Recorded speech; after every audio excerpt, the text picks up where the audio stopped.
여러분 안녕하십니까?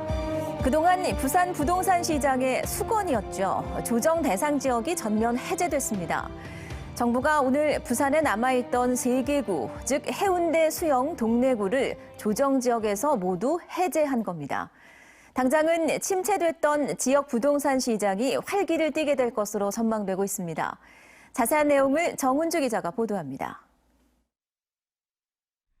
정부가 부산 해운대와 수영, 동래구 3개구를 조정 대상 지역에서 해제했습니다. 국토교통부는 오늘 주거정책심의위원회를 열어 이들 3개구의 주택 가격이 최근 안정세를 보이고 있다며 조정 대상 지역 해제를 결정했습니다. 지난 2016년 11월과 다음해 2월 두 차례에 걸쳐 해운대와 남수영, 기장군 등 7개 지역이 조정 대상 지역으로 지정된 지 3년 만에 부산의 조정 대상 지역이 모두 해제된 겁니다. 일부 해제일 때만 하더라도 지역 경기가 조금은 침체되고 있는 그런 상황이었기 때문에 지금과 같은 전면 해제 이후에 여건은 조금 더 달라질 것이다라는 기대감이 좀 커지고 있는 상황이죠.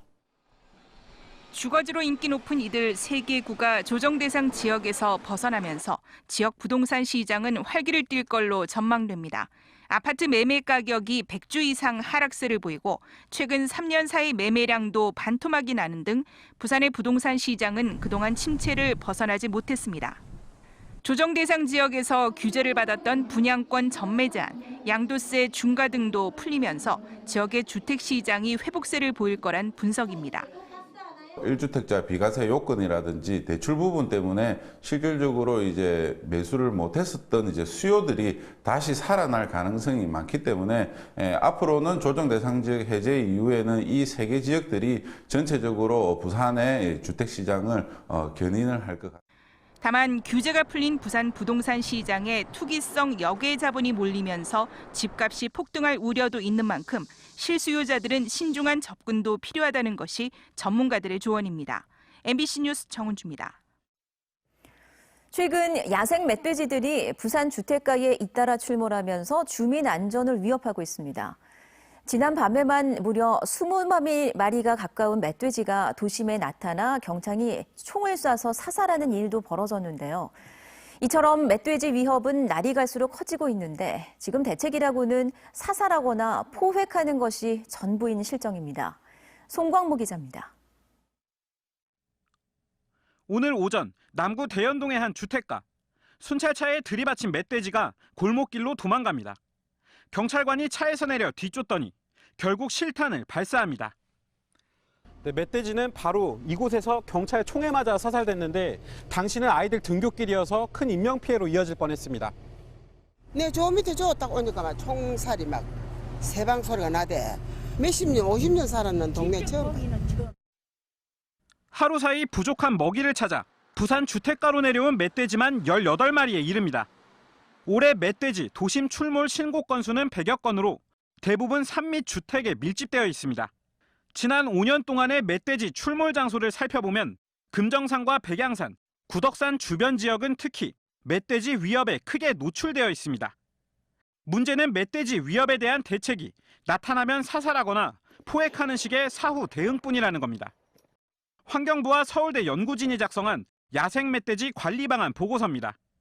멧돼지 수와 서식지를 사전에 파악하고 서식지 보존과 적정 개체수 유지, 그리고 상습 출몰 지역에는 멧돼지가 넘어오지 못하게 1.5m 높이 담장을 설치할 필요가 있다고 지적합니다.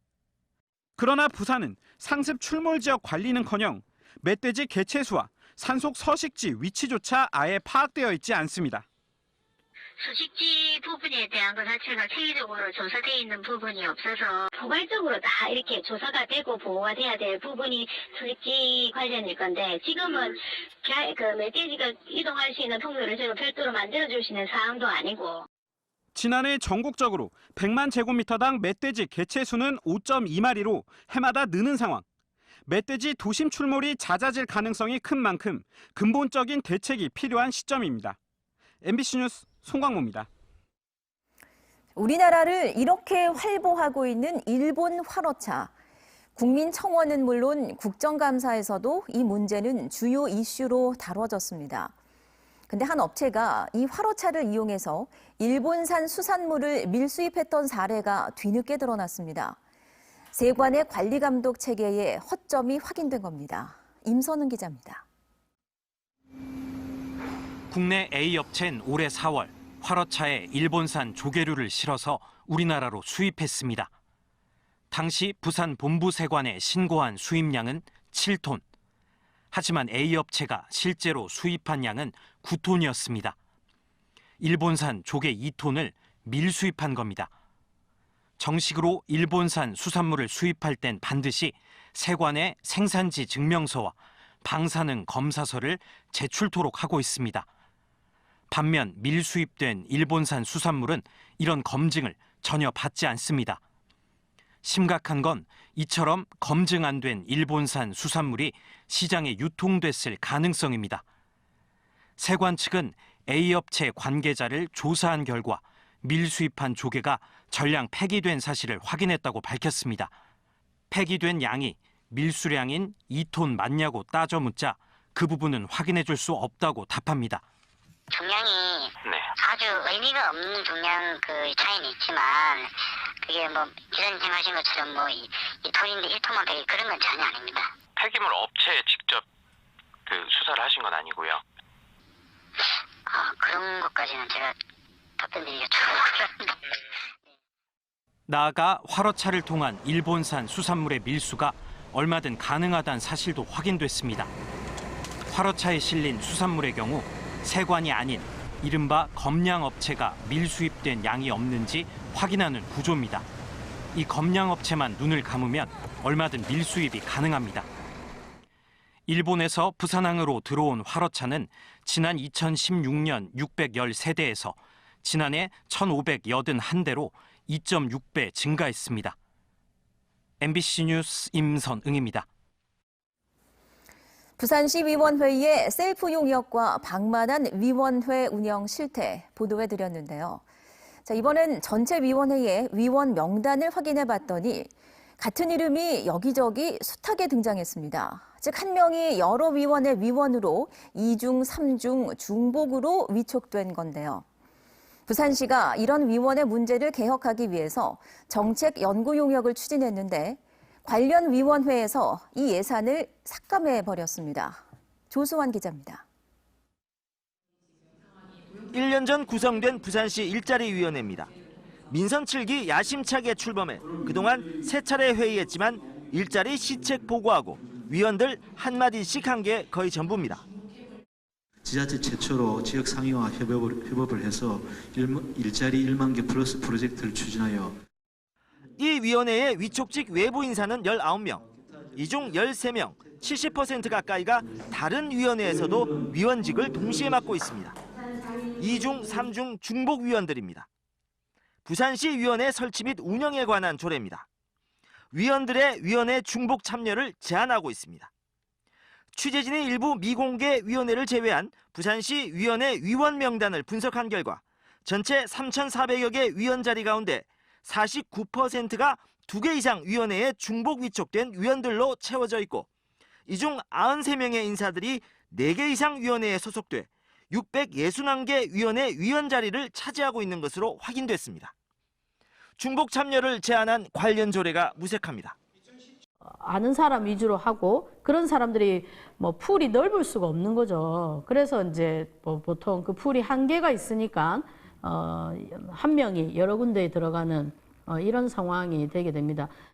올 초 부산시가 방만한 부산시 위원회를 대대적으로 개혁하겠다 밝힌 이후 실태 파악과 개선책 마련을 위한 정책 연구 용역을 추진했지만 정작 부산시 정책 연구 용역 심의위원회에서 예산을 대폭 삭감했습니다.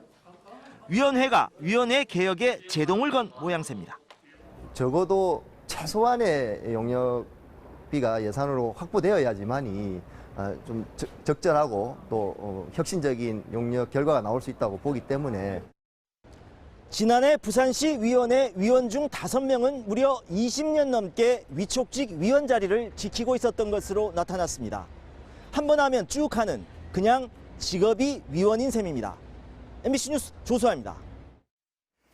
수산업계 미래를 한눈에 살펴볼 수 있는 아시아 최고의 수산산업 박람회 2019 부산 국제수산엑스포가 오늘부터 사흘 동안 해운대 백스코 1전시장에서 열립니다. 이번 박람회에는 30개국 420개사가 참가한 가운데 1,200개 이르는 부스에서 수산식품과 수산기자재, 양식산업 등 다양한 수산 관련 산업을 선보입니다. 또 국내외 수산 관련 전문기관과 단체가 모여 한아세안 수산전략 세미나, 수산정책 포럼 같은 전문 학술 행사를 통해서 신기술과 주요 정책 등을 공유합니다. 국제 환경 규제에 따른 친환경 선박 기술의 개발 전략을 논의하는 포럼이 오늘 롯데호텔에서 열렸습니다.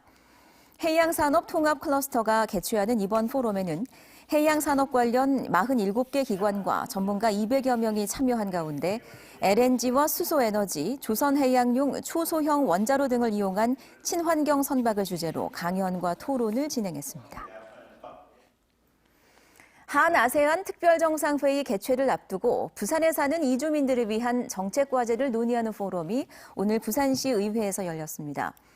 이번 포럼에는 아세안 국가를 포함한 10개국 출신 이주민 대표들이 참가해 이주민들의 관점에서 부산시 정책의 다양성과 수용성, 인권 현황을 점검했습니다.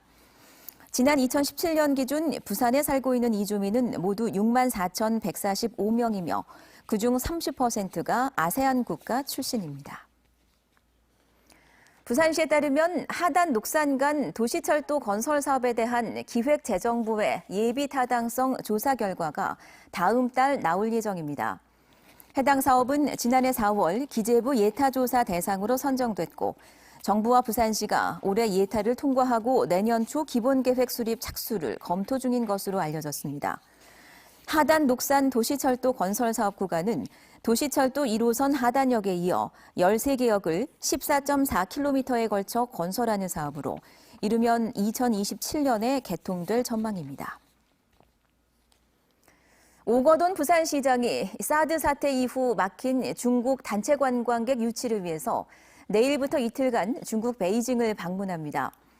오 시장은 방문 기간 왕홍 베이징 부시장 등을 면담해 두 도시 간 협력 강화와 관광 활성화 방안 등을 논의할 예정입니다.